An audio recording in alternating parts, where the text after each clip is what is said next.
تو میں نے عرض یہ کیا کہ وما ہو بقول شاعر، یہ شاعر کا کلام نہیں ہے، یہ رسول کریم کا کلام ہے۔ اب کریم کے لفظ میں جو طرز مضمر ہے وہ آپ پر واضح ہو گیا کہ نہیں؟ یعنی یہ نہیں کہا کہ اوباشوں کا کلام نہیں ہے، بلکہ یہ خدا کے باعث رسول کا کلام ہے۔ یہ میں مانتا ہوں کہ گنتی کے کچھ شاعر ہیں اور اللہ تعالیٰ ان کے خدمات کو قبول کرے کہ جن کے کلام میں ایسی چیزیں ہیں کہ جس سے ایمان کو غذا قوت ملتی ہے۔ ماضی میں بھی رہے ہیں اور اب بھی کوئی ہے خیال میں آپ کے، اور ان میں سے بعض شاعروں کا کلام میں بڑے شوق سے پڑھتا ہوں، بالخصوص سعدی کی جو کتاب ہے نا گلستہ بوستہ، یہ تو میں یوں سمجھ لیجیے کہ اب بھی سراہنے رکھتا ہوں، اور جب طبیعت گھبراتی ہے، ٹھوس چیزوں پر غور کرنے سے گھبراتی ہے تو پڑھ لیتا ہوں۔ الفاظ کی تلاش کے لیے ترجمے وغیرہ میں غالب کو بھی پڑھتا تھا، اور غالب رہتا بھی میرے بیس پر، لیکن اب میں نہیں پڑھتا، سمجھے آپ کے بعض وجہ سے کچھ طبیعت کو بیزاری ہو گئی، اب نہیں پڑھتا، یا یہ بات ہے کہ ضرورت نہیں پیش آتی۔ تو یہ رسول کریم کا کلام ہے، شاعر کا کلام نہیں ہے۔ قلیلم ما تؤمنون، سمجھ گیا؟ قلیلم ما تؤمنون یعنی بہت ہی کم تم ایمان لاتے ہو۔ بہت کم ایمان لانے کا کیا مطلب؟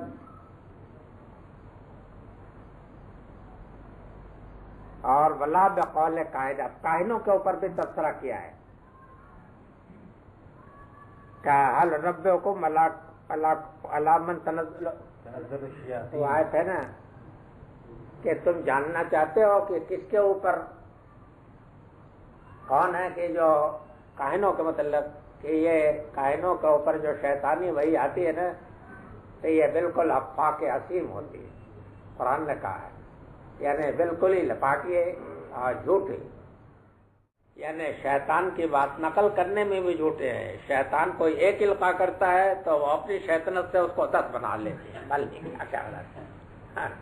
اور بہت سے ایسے بھی ہیں کہ جو واقعہ کی کہانت کا وہ علم بھی نہیں جانتے کہ جو تھا، بعض یوں ہی کاہن بن جاتے، سمجھا؟ بعض اس لیے کہ عوام کو بیوقوف بنائے۔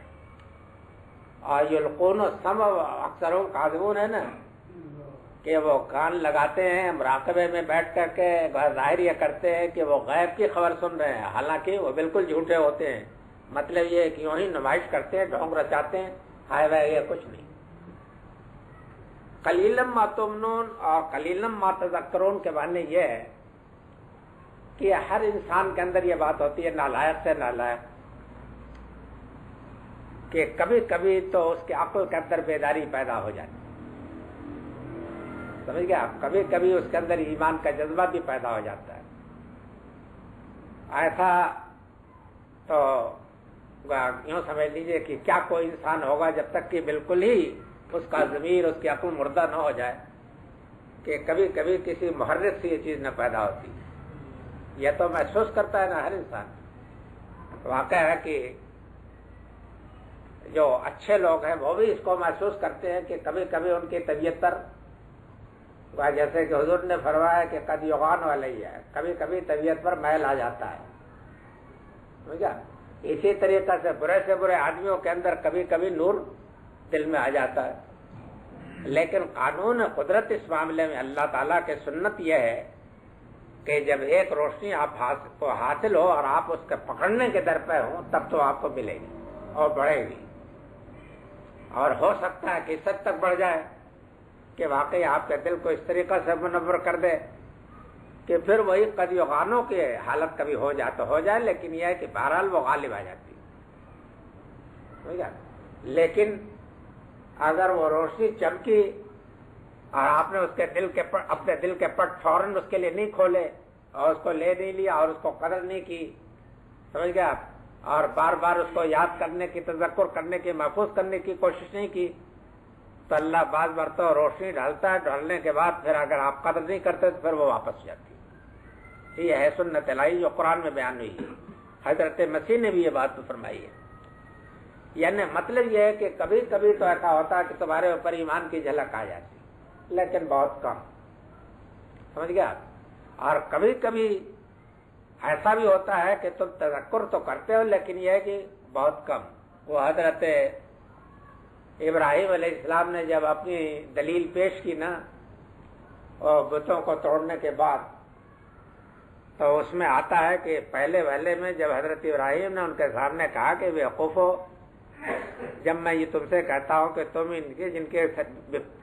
جن کے اوپر گزری ہے جو توڑے گئے ہیں انہی سے پوچھ لو، تم کہتے ہو کہ کیا وہ بولتے ہیں؟ تو جو بولتے نہیں اپنی بپتا بھی نہیں سنا سکتے، تو تم اپنا دکھڑا ان کے آگے کاہے کو روتے ہو؟ تمہاری کیا مدد کریں گے؟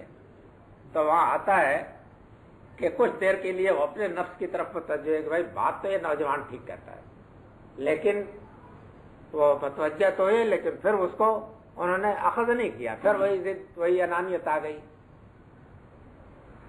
بعض لوگوں نے تو اس کا ترجمہ نفی کا کر دیا، قلیلاً کا،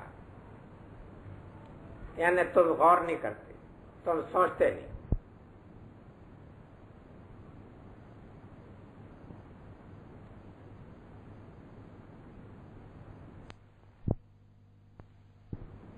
ترجمہ کیا ہے تم تھوڑا دھیان کرتے تم تھوڑا دھیان کرتے ہو، تم تھوڑا دھیان کرتے ہو، تھوڑا خیال کرتے ہو. تو یہ کوئی لفظ کے مطابق ہے اور اس کی وضاحت میں نے کر دی. یعنی وضاحت یہ ہے کہ ہر انسان جب تک کہ انسان ہے، انسانیت کے حدود سے صرف 2 ٹانگوں پر چلنے والا جانور نہ بن جائے، تو جب تک انسان ہے اس کے اوپر یہ کیفیت ہوتی ہے. سمجھ گیا؟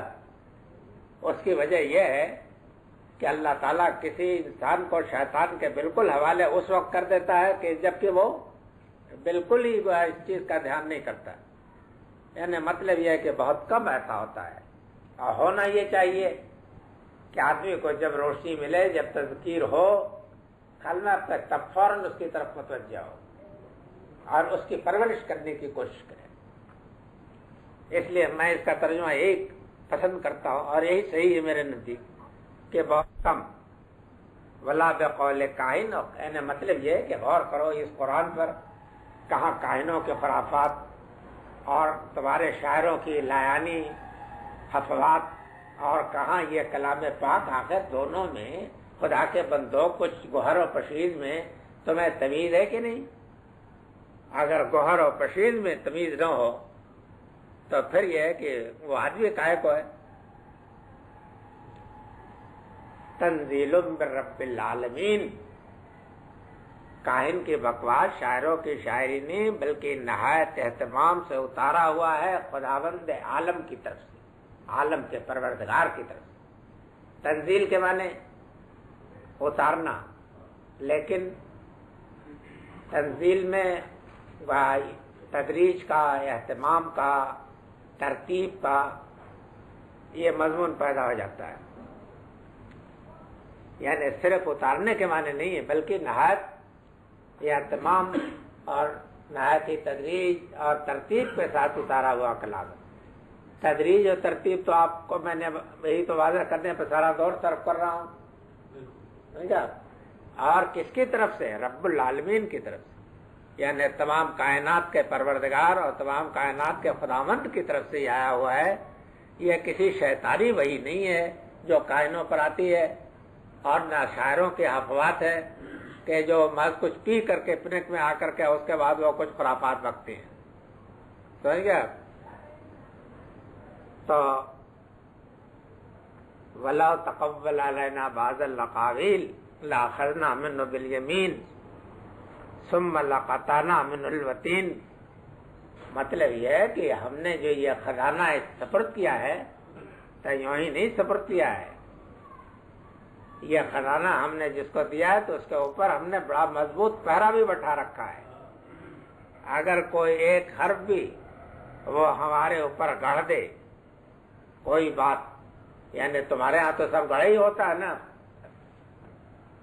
شاعری میں تو سبھی گڑھا ہوا ہوتا ہے، کائنوں کا بھی سب گڑھا ہی ہوا ہوتا ہے، لیکن یہ خداوند تعالیٰ کی طرف سے اتارا ہوا ہے اہتمام سے.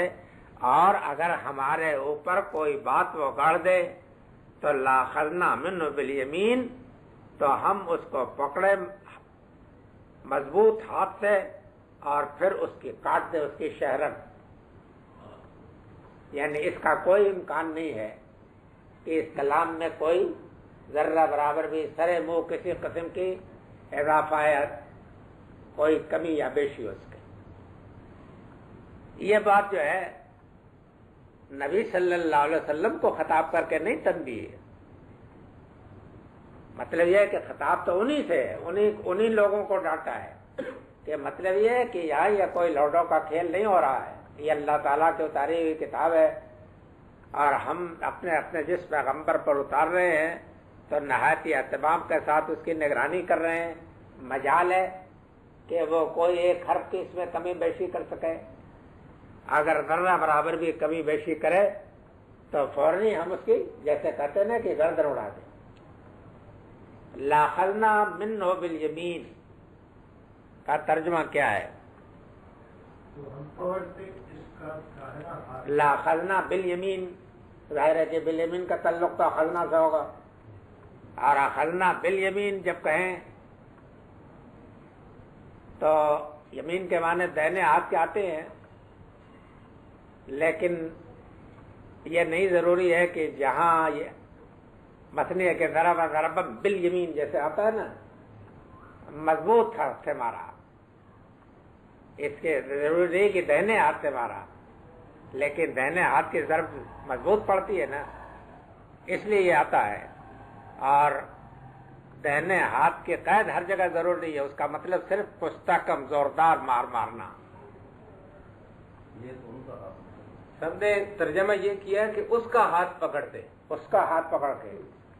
اس میں مجھے تردد ہے. یعنی بالیمین کا تعلق جو ہے وہ تو اخذنا کے ساتھ ہونا چاہیے. لاخذنا بالیمین اور منہو جو ہے سب نے ترجمہ ہی کیا ہے ہم ان کا دائنا ہاتھ پکڑتے.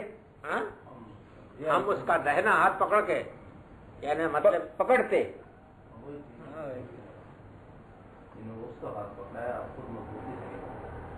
یعنی اگر کر لیتا وہ ہمارے اوپر